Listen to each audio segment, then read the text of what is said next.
Benteng Kota Besar menjadi salah satu lokasi wisata yang saat ini terus dibenahi pemerintah Kota Palembang untuk menunjang pariwisata.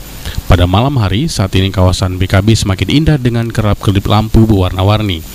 Wali Kota Palembang Romiharto menjanjikan pembenahan kawasan Benteng Kota Besar akan terus dilakukan untuk meningkatkan pariwisata di Kota Palembang. Dalam waktu 6 bulan ke depan, ia berjanji kawasan BKB akan semakin indah. Kita ingin daerah Palembang ini sejajar dengan Bangkok misalnya. Sekarang sudah lihat BKB itu kita sulap ya dalam 3 bulan ini bagus ya. Tapi dalam 6 bulan ke depan nanti BKB akan kita lebih bagus lagi. Konsepnya akan kita, daerah pariwisatanya akan kita betul-betul kita tonjolkan.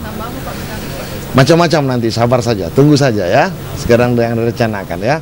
Cita-cita mensejahterakan Kota Palembang dengan Bangkok menjadi motivasi orang nomor 1 di Kota Palembang ini. Selain penataan BKB, kawasan yang berada di pinggiran Sungai Musi seperti Kampung Kapitan juga telah diperindah.